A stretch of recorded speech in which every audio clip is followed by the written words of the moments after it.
નમસ્કાર, હું જતીન વાઘેલા, વીડીએફ ટીવી. આજે આપણે બાપુનગર યુવક મંડળના નવનિયુક્ત પ્રતિનિધિ મંડળ જે બન્યું છે તેના શપથવિધિ સમારોહમાં આપણે હાજર છીએ. આપણી સાથે અત્યારે બાપુનગર યુવક મંડળના નવનિયુક્ત પદાધિકારીઓ સામેલ છે.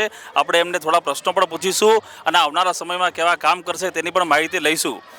નમસ્કાર, આપનું નામ? મારું ભગીરથ ધામેચા ચંપકભાઈ. આપણે જોયું કે ભગીરથભાઈ ધામેચા જે અત્યારે નવનિયુક્ત કમિટીના અધ્યક્ષ બન્યા છે તેમને આપણે પૂછીશું.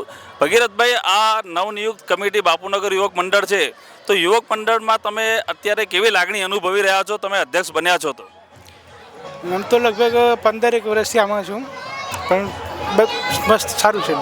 15 વર્ષથી ભગીરથભાઈ હાજર છે. ભગીરથભાઈ, નવનિયુક્ત કમિટી તમે બન્યા છો, પણ બાપુનગર યુવક મંડળ કેવા પ્રકારના કામો કરે છે તેની પણ સમાજને જરાક માહિતી આપો. સમાજમાં અત્યાર સુધી મેં પસંદગી મેળો છે, સ્નેહ સંમેલન છે અને ઘણા બીજા અનેક સાંસ્કૃતિક અને છોકરાઓને લાગતા અને બધા કાર્યક્રમો કરેલા. ભગીરથભાઈ, એક પ્રશ્ન એ પણ રહ્યો કે આટલો મોટો વિશાળ કાર્યક્રમ છે, જમવા સાથેનો છે, પરંતુ મચ્છુ કઠિયા ટ્રસ્ટમાંથી એક પણ સભ્યો હાજર રહ્યા નથી એવું લાગી રહ્યું છે, તો કોઈ મતભેદ છે કે શું છે? મતભેદ તો એવું કોઈ છે નહીં. તો એની હાજરી શા માટે નથી? એ તો એમને કોઈ કારણો અગમ્ય કારણોસર હોઈ શકે. બાકી તો આપણે જોયું કે આ સમાજના આટલા મોટા કાર્યક્રમમાં મચ્છુ કઠિયા ટ્રસ્ટમાંથી એક પણ સભ્યો કે પદાધિકારી આવા કાર્યક્રમમાં હાજર નથી. એ પણ એક આંખે ઉડે તેવો વિષય છે.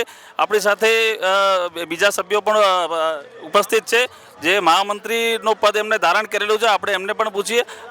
આપનું નામ? હાર્દિક ફુમકિયા. હું ખજાનચી છું અને વિમલભાઈ મહામંત્રી છે. વિમલ પીઠડિયા. વિમલભાઈ, બાપુનગર યુવક મંડળ છે, તો આમાં કેટલા સભ્યો નોંધાયેલા હશે એની કોઈ માહિતી મળશે તમારી પાસે? સભ્યો એટલે બાપુનગર મંડળના સભ્યો તમે કહો છો કે પછી ઓલ ઓવર? બાપુનગર મંડળમાં તમારા બાપુનગર મંડળનગર સમથિંગ 25 સભ્યો અમે ટોટલ અમારી કમિટી 25 સભ્યોની. અને ટોટલ સભ્યો કેટલા છે ટોટલ બાપુનગર વિસ્તારના? હા, ટોટલ વિસ્તારના સભ્યો ઘર થાય તો 300 ઘર પાકા. તમે જોયું કે 300 ઘરનું આખું આ 300 કુટુંબનું આખું વિશાળ મંડળ આ બાપુનગર યુવક મંડળ છે. આપણે એ પૂછવાનું રહ્યું કે મંડળ રજિસ્ટર્ડ નથી, તો આવનારા સમયમાં તમે કેવી કાર્યવાહી કરશો કે મંડળ રજિસ્ટર થાય અને દાનની રકમ પણ બમણી મળી શકે? હવે જો આ મુદ્દો ઉઠ્યો છે તો હવે આગળ આને પણ અમે વિચારશું, ભેગા બેસીને આની મિટિંગ કરશું, ચર્ચા કરશું અને આ વાતને આગળ વધારશું અને ચોક્કસ સારો પરિણામ આવે એવી અમે આશા રાખીએ. તો આપણને મંત્રીશ્રીએ કીધું એ પ્રમાણે આવનારા સમયમાં તે મંડળને રજીસ્ટર કરવાની કાર્યવાહી પણ કરવાના છે.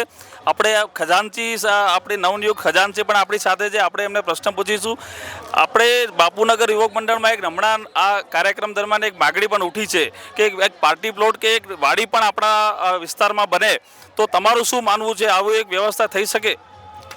ના, એ ખૂબ જ સરાહનીય સલાહ સૂચન છે પરિવાર તરફથી અને એ દિશામાં નવી કમિટી ચોક્કસ એનાથી બનતા પ્રયત્ન કરશે, સમાજનું માર્ગદર્શન પણ લેશે અને એક આ સમાજ કે જ્યાં 60% કેન્દ્રિત આ વિસ્તારમાં છે પરિવારના સભ્યો, તો અહીંયાથી દૂર દૂર જવું ન પડે એના માટે એક ખૂબ જ જરૂરી વસ્તુ છે આ.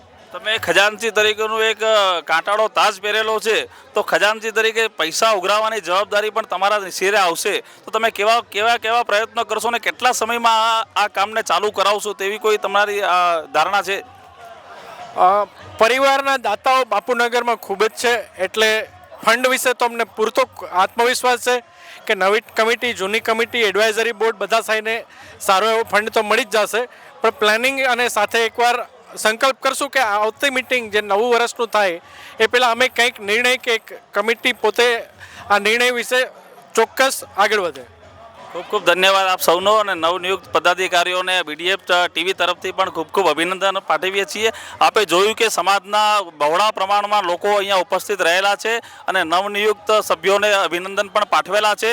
આવનારા સમયમાં આ કમિટી કેવું કામ કરે છે તે તેમના કામગીરી ઉપર આપણે આધાર રાખીએ છીએ અને ફરીથી પણ આપણે અવારનવાર એમનો આપણે ઇન્ટરવ્યૂ લેતા રહીશું અને કામગીરી વિશે પૂછતા રહીશું.